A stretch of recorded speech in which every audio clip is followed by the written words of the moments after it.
educate. You know, And that's Okay. all we do. And so that's why we're trying to get your view. yeah. And we don't judge, we put it out there for the public to learn. Absolutely, I agree with that 100%. Cool. So if Can you you give one of those, Larry, just for your information? Thanks. If you state your name and position you're running for, then we'll start. All right, yeah. James Rafferty, County Commissioner, position 2. Is that going to pick up? Oh, Sure. Okay, what are the requirements for the position you're seeking? According to the county charter, it's residents, and you have to be an Oregon voter. How about that? Well, do you have any experience and or education that could apply to the position you're seeking? If so, what is the company's name? Or actually you don't because you're in your own business. Yes. And is there a current conflict possibility? And if there is, how could that be resolved? Well, first off, Larry, there's no conflict. Mhm. You know, I was in hardwoods, and now I'm in hardware. Mm-hmm. And I've been doing this for over close to 30 some odd years as my own business owner.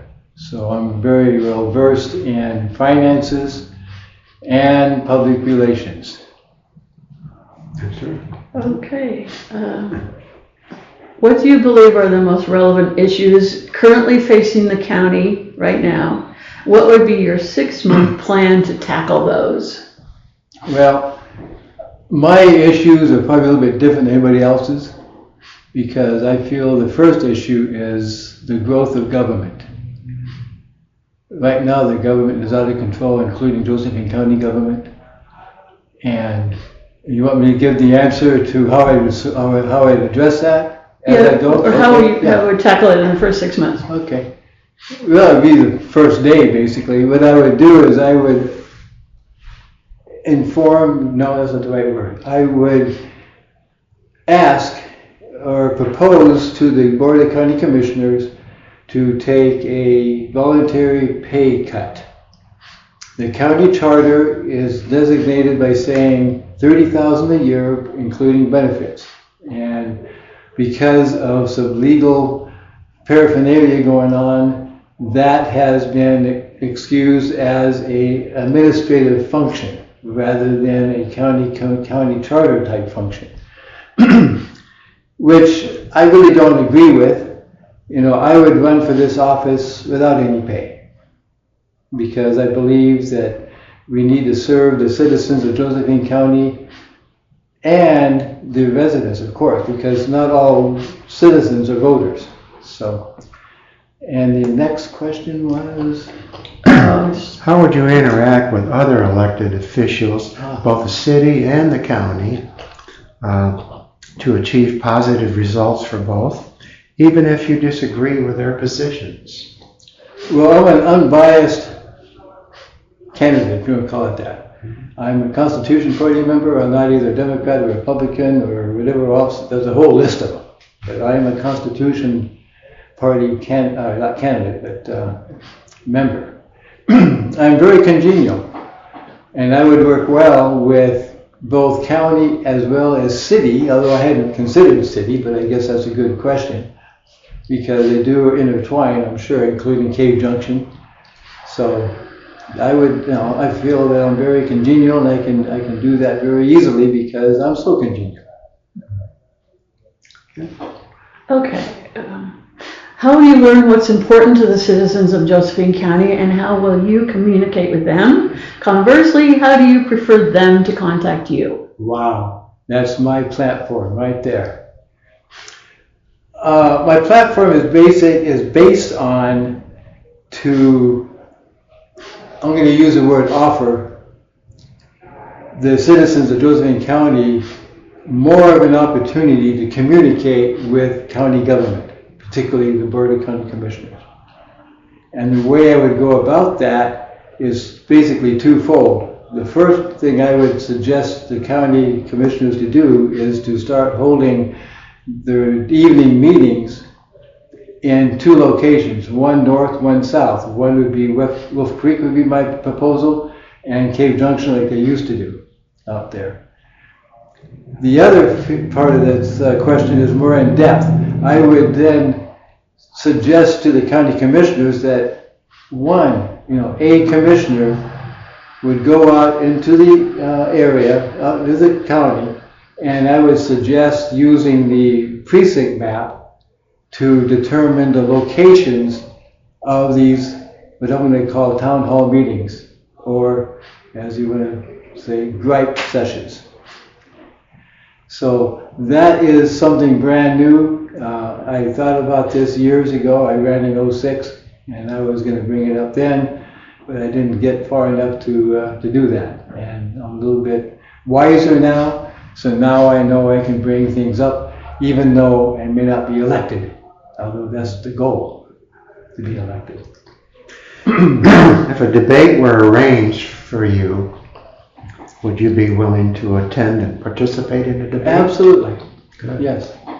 Okay. In fact, the Courier normally has a debate session, but they call it a debate, but it's actually a forum. Yes. You know, I like debates. If you can have a true debate, that means you have a head-to-head discussion, with other candidates. I think that won't come until probably November when we find out who the finalists are going to be in both positions.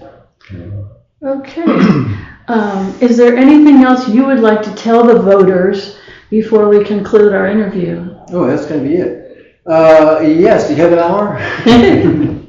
No, you don't have an hour. Wow, there's so many things. I believe that the Josephine County would benefit by having a Justice of the Peace Court. And looking into this, I always thought it was the county commissioners that did this. Actually, it's not. It is an amendment to the county charter. Just like when we did the amendment to bring on the legal counsel as an elected position. So it'd be the same situation. Now, once the voters decide to have a Justice of the Peace Court, then it's up to the county commissioners to determine the boundaries. And I would suggest to the commissioners, if this should happen, and I happen to be in office at the time, I would suggest that we have a mobile court rather than a stationary court. Now, a mobile court would benefit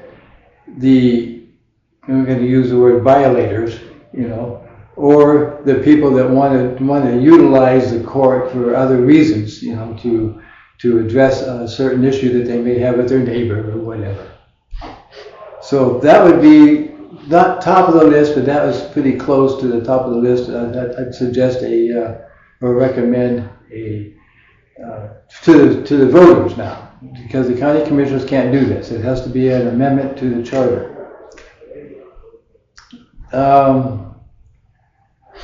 Boy, it just goes on and on and on.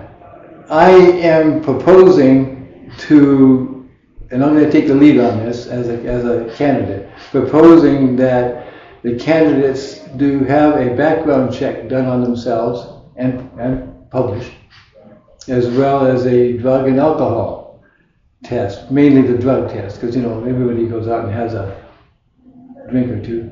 Although I haven't had one since '76, so I haven't missed it. But anyway, that's me. And I think that would be something for the benefit of citizens, because they actually are the employers. And if you go to any employment scenario, there is always going to be a drug and background check amongst everything else, for the position that they're going to be in. I think it's paramount that the citizens know exactly what they're getting in advance. Now, you can't do a drug test every time they go to the office, okay? Being citizen-minded, at the Ann Basker Auditorium, we have a weekly meeting there. The county has a weekly business meeting there. And the way it's being handled, I believe, is detrimental to the citizens that want to address the county commissioners. The way it's being done now is up here in school, you need to raise your hand to have permission to leave the room, to do whatever you need to do. And I believe we need to go back to a situation where the citizens who would like to address the county commissioners line up in the back of the room in the order they want to be heard. That way, if there is a particular issue that is really hot for the citizens to discuss, they can then form their talk that way, instead of being, okay, you, then you, then you know. I think it's really detrimental to the citizens to be forced to raise their hand and then be recognized. Where if they were in the back of the room, the county chair, the county chair would see who is back there, and the other commissioners would also see who's back there and the volume of the questions. Not that there's a time limit on the questions. You have 3 minutes each. And it would be really, really, really nice if the person speaking doesn't quite finish what they're talking about and they're done, that they can give the remaining time to the next person in line if they want it. Yes. So what that's doing is it's encouraging the citizens, one, to be more proactive with government, because government is going to start listening, particularly if we do the town hall meeting stuff.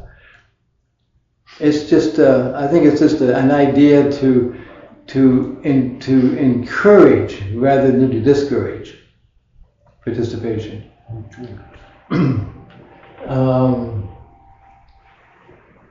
Let's see. I'm sure there's more, and there is. It's not on the back side of that, but I don't know. Everybody says, and they shouldn't.